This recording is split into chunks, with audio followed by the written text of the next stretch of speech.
Like I'm going to Bishop today? Yes. No discount for non-stop traveler? No, there's discount for military veteran or a senior, 62 or over.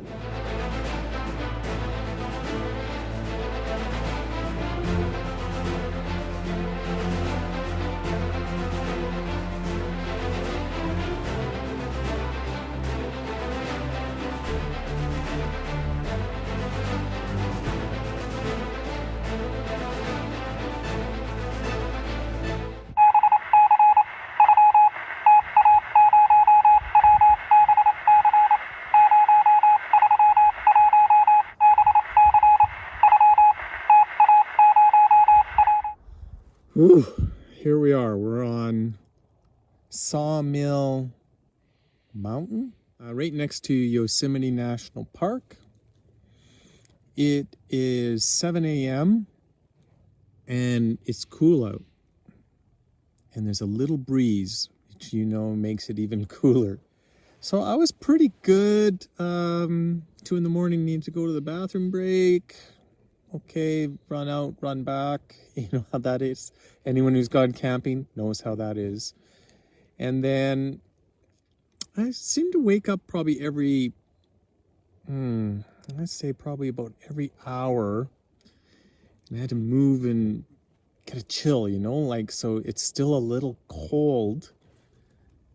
Not freezing cold, wasn't as cold as Char Falls with that waterfall and that air draft, but it's close.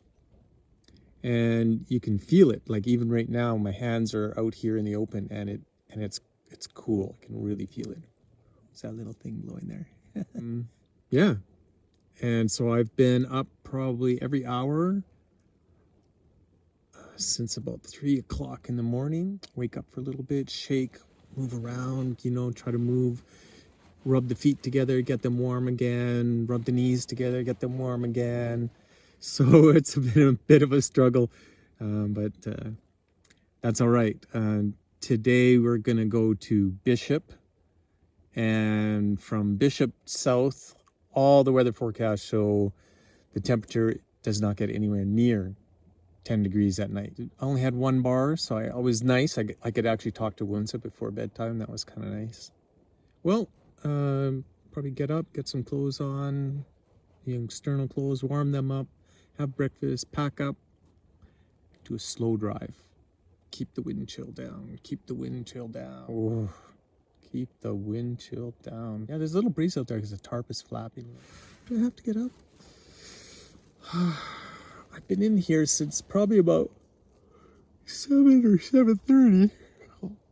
Excuse me. So 7 or 7:30. I've actually been in this hammock for almost 12 hours. It's quite comfortable considering 12 hours in one space. I couldn't sit in a chair at home for 12 hours, and I most definitely cannot lay in bed at home for 12 hours. Maybe you should put a hammock in the house. Like stretch it up. You can imagine that. Just stretch a hammock up in the house and bolt it into the walls or something like that and have a hammock instead of beds. Wow, be way more cost effective. And you can clean it up. You can move them out of the way. You could do like a quick hookup. You could get them out of the way. You could use the bedroom as a gym or something like that, and then just pull the hammock across, hook it back up, and then you're again. Man. There's some ideas coming. I wonder if the cold is affecting my brain, but whatever. Let's get out of here. All right, this is what it's like in the morning.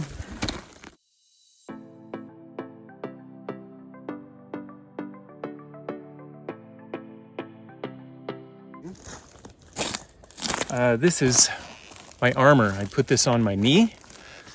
Give me protection, stability when you crash, because sooner or later you probably will. That's what that is. And I wear this base layer of merino wool. It's comforting, it's cool, it's not too hot. I hope when I get to other countries where I like something between this armor and my body, because it would just be plastic and the foam that it comes, has on the liner. against your skin, and I can probably end up chafing. So I like having something that helps wick the sweat away or helps insulate you. It's, for me, that's like a 2-in-1 tool. And you can air it out. You can wash it really quickly. When you fall, you're not a better chance of. So the pants have like this orange thing in here. It's D30. I think that's what it's called. Anyways, it's soft and it's flexible. A little firmer this morning because it's cold. But as soon as there's impact, the molecules inside, they ridge it up. I don't know how it works. Fantastic, but it works. And it's in the hips, it's in the ass, and normally it's in the knee. And I put that in if I want to do like a city walk, and I don't want the armor on. And so then I'll take my armor on. I'll take these ones out, and I'll put the ones in the knee pad in.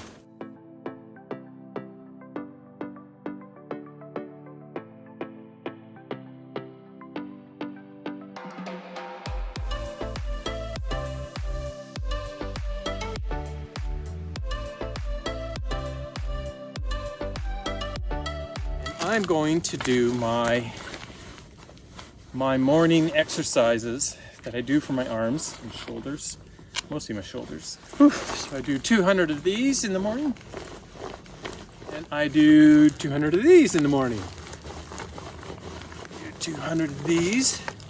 I do these while I'm walking, and then I do these ones. They might not look like much, but when you can touch your shoulder blades on the back, it helps with your rotary cup, it helps with your biceps, it helps with your shoulder, and it adds a lot of mobility in your shoulders. I hope you've enjoyed my morning process to this point. I'll be right back. The reason I do those exercises that way is that I can do them anywhere. So I don't have to bring anything with me. No extra equipment, no weights. Yes, I know, if I had weights, I could do it quicker. If I had rubber bands, I could do more, and I could attach it to a tree, and I could do it in rubber bands, don't take that much space. But honestly, everything takes space, everything takes extra. This, I can just get up in the morning, I'm in a hotel room. Oh, I can do them. I'm out here, I can do them with a walk, and it works great. And all I gotta do is just keep having that habit that, hey, every morning, do them. And if I forget, do them in the evening. And oddly enough, it really helped. So it really helped with my back and with my shoulders. All right. The bears did not like it. Or there are no bears. Or there's bears, but they weren't in the area. Whatever. It's still here. Let's have some breakfast. Choices, choices, choices. Always a good thing to have some choices. There is always choices. So today's choice is, do I have peanut butter and honey on pumpernickel rye bread, or I can have pineapple. Fruit in the morning is usually my go-to be quite honest. But you know what? I want to use this up, this peanut butter and honey, and the peanut butter is firmer this morning. I mean, I'm basically having peanuts. Well, actually, peanuts are pretty good for you. Come on. Oh yeah, it's not going to flow because it's cold. I should have thought about this. The honey is stuck. Let's give it a little bit of centrifugal force. Let's see if we can get this. Come on. Oh, it's coming out. This is the liquid honey. Oh. Might be a light meal this morning. I don't know if I want to work that hard to eat. The bread's a little firm too, just because of the cold. I just found a solution, a healthy solution to curbing, to help you diet. And that's obvious. Make it inconvenient. You want to lose weight or you want to curb your dietary intake, make the food inconvenient to get to.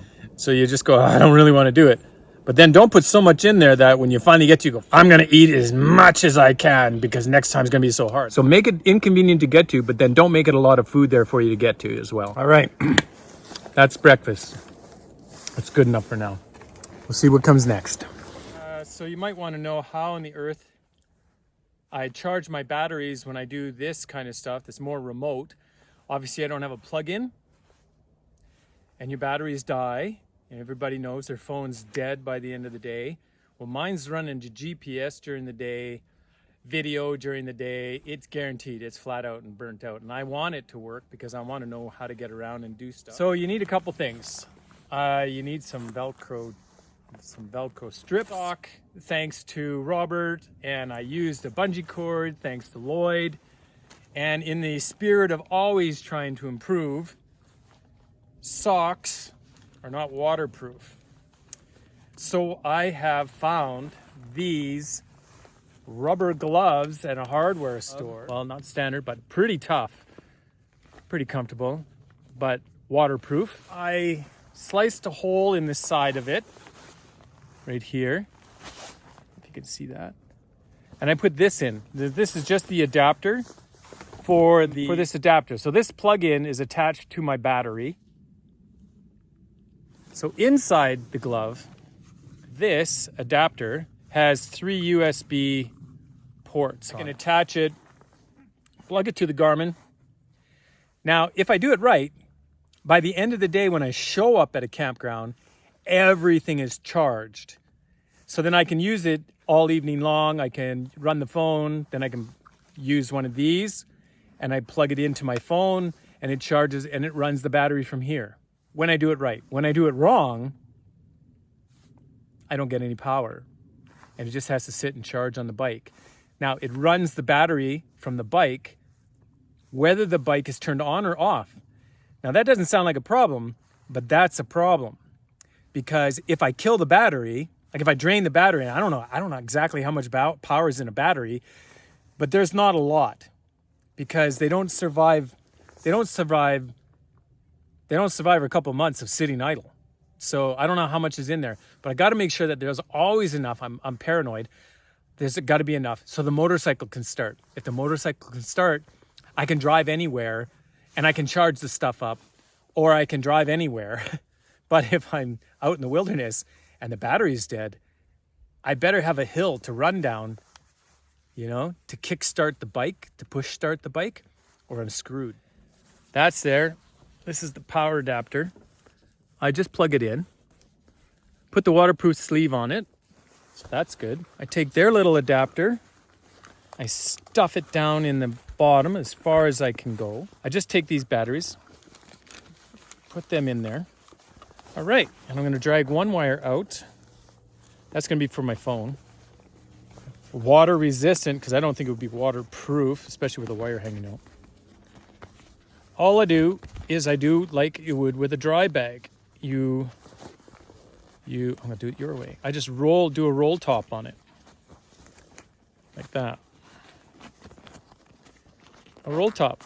And then I take the Velcro straps and tie it to the bike. So Robert, goodbye to the sock. Hello to the nice rubber glove. Lloyd, I'm not gonna use your green strap anymore. It's very nice. But these Velcro straps are even better. You just do nice and tight, strip them on, and they're good. You don't have all this extra bungee and worrying about it. But if you got a bungee cord, use it, right? So this is the phone cord. The phone is gonna go right here, so it's just gonna run right into it. Here is our battery, charger, and pack. And all I gotta do is find space for it, which you think, that sounds easy. But it has to have space for it where it doesn't interfere with the operation of the bike. I like it snug. I'm gonna put a second one on because 2 is better than 1, and that won't come off, that's for sure. Maybe it's time to start packing our clothes and our accommodations up, eh? I'm almost packed up. The hammock is in the bag. All that's left is one more piece, and that is to untie the last lashing. And I thought maybe you might like to see how that's done. It's basically figure 8 around the strap, around the rope, over the strap, off the rope. And there's no knots, so it doesn't bind. It works really good. A little bit time consuming if you don't get the measurements right, but you get the measurements right away. Wrap, wrap, wrap, tighten, wrap, wrap, wrap. Done, good as gold. Undoing, same thing. Super easy, no knots, no hard things to undo. Good system. Take the skins, stuff them in the bag. It's a roll top, so I'll just squeeze down, get everything packed, and I have one bag that goes in the bike. All right, all packed up. This is the hammock and the sleeping bag. That takes up that pannier. Plus this is the under padding that also goes in that pannier, and so that fills her up pretty good. All right, everything is packed up. Camping is over. And I'm gonna head towards Bishop today, go through Yosemite National Park, and we'll see how that all shakes out. And man, it's toasty once the sun comes up. Really nice. We're ready to go, so off we go. It's 222 kilometers. And we can say goodbye to our little camping spot. Goodbye. This was Lumber Mill Mountain. And we are leaving.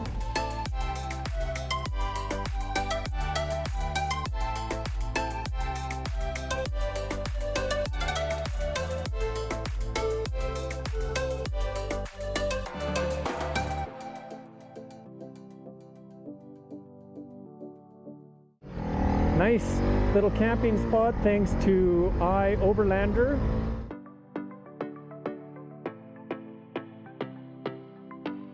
That is a lineup to get in. Cars and trucks. You just can't skip to the front of the line here. So I'll just wait it out.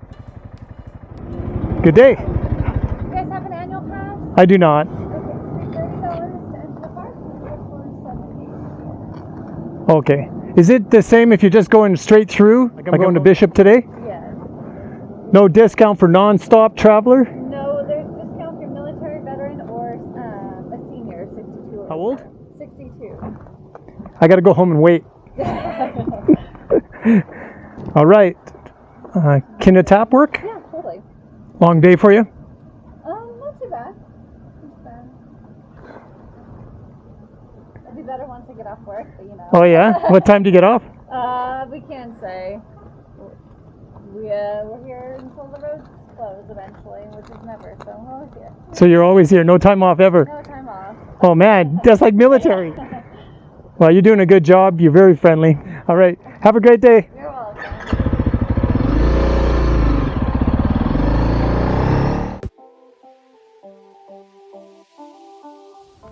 My helmet is giving me like pressure on my face, my jaw, along here. So much so that I just had to stop.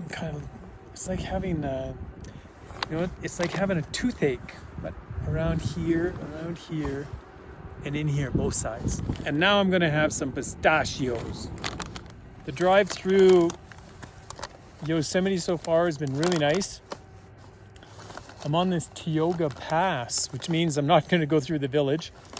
And I don't feel like driving back an hour just to see the village of Yosemite. It wasn't really a highlight of my mind anyways. My goal is to get to Bishop, get some Wi-Fi, find some camping space somewhere, and chill out without having to rush at the last minute for everything. Maybe I'll start doing the BDR and go down the BDR a bit more. I don't know. Because that Bishop is 2 hours away. And it's like 11:40 right now, so that means 2 o'clock by the time I get there. I gotta say, at this elevation, I should have stopped in the sun, because in the shade's cold. I gotta just get my headache gone. Rub it, get the blood flowing maybe. I can't wait for the Helmut to compress a little bit. Oh God, I hope it's soon. I love the visor. I've been driving into the sun a lot, so the beak casts a shadow over the lens, and I don't get any glare. So I can actually see really clearly, which is great, because a few days back I almost went off the road because I couldn't actually see it. Just suddenly I couldn't see, and I put on the brakes and started slowing down. By the time I had the visibility, I drifted off to the right of the road and almost went off the edge. Well, that might not sound bad to you, but there wasn't much of an edge, and then there wasn't much of anything else after that, so I'm pretty happy to have the visor. But I'll be super happy when I get this pressure point thing done. God, I hope that comes soon. If not, I'm gonna have to think of something creative. I might go in and take a knife to the inside and cut some padding away just to take the pressure off. But it's all along here, and as soon as the visor comes down, it comes in and it squeezes. Instead of coming straight down, it comes in and it squeezes. Now I know that safety is great, but it's not safe if you're distracted all the time by the pain. All right, I got a phone call from Winsa. I'm gonna answer that right now. Well, I stopped for a little helmet break. Decided to move over to the sun because it was cooler than I thought. And then I discovered that there's a little lake over here. Very nice.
I wanted to get that on record, 90.9 miles per gallon, and that's from coming down from Yosemite.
They have a grocery outlet. I'll be going there. Factory, a car wash. This is a little bigger than El Polo restaurant. Inside in. It's very nice. Well, they got hotels, they got everything. So I need the Wi-Fi. I'm gonna go to McDonald's and get the Wi-Fi. Whew, it's toasty warm over here. So I'm in Bishop, California, and it's definitely warm, which is beautiful. I don't know what it's gonna be like at night, but it's definitely warm right now. And I'll bet you've been wondering, do you got that hammock? What are you gonna do when there are no trees, Darcy? Yeah, what am I gonna do? I'll show you. So I found this company called Tensa, which basically has a post, 2 straps, your hammock to the other side, up with a post, and down. And these are the really coolest things. I cannot remember what they're called, but the way that this works, instead of going to a stake directly, it goes onto this post, which has a hole through here, pulling up and causing more tension on the stake. So now it doesn't go anywhere. Beautiful idea. Some good engineers there. So that's the setup. And then I will put out the other other tarp later on. And right now I'm gonna get the sleeping bag in there, let it air out. And I'm sweating here. But that's it. So that's the hammock setup. And set up on these posts. And these tension cables. Yeah, pretty cool. So that's how you do it. They're Tensa, I think they're called. And I tried them in a park once, and I am now trying them in a park in California. I think they're going to be fine. You are end up really close to the ground, but who cares? You're off the ground, and you didn't need a tree. So there we go. We're good. Time to go. Well, when I first planned to come to Bishop, I came here because in the evening it was supposed to be like 15 to 19 degrees. I just looked at it, and they're talking it's going to go down to 7. Okay, so then I'm going to have to do some rearranging in my hammock here, get more stuff in there for me, warm, keep my feet warm, that kind of thing. God dang it. Anyways, I got to get at it because when the sun gets down, it's going to get cold. So it's already behind the mountains, so I got to hurry up. All right. C'est la vie, it is what it is. I hope you enjoyed the show. If you did, give it a thumbs up. Hey, click the bell. That'll give you a notification when a new episode comes out. Click subscribe. It's easier to find the shows that way. Hey, and share it with a friend. More the merrier. Hey, leave a message. I love hearing from you guys.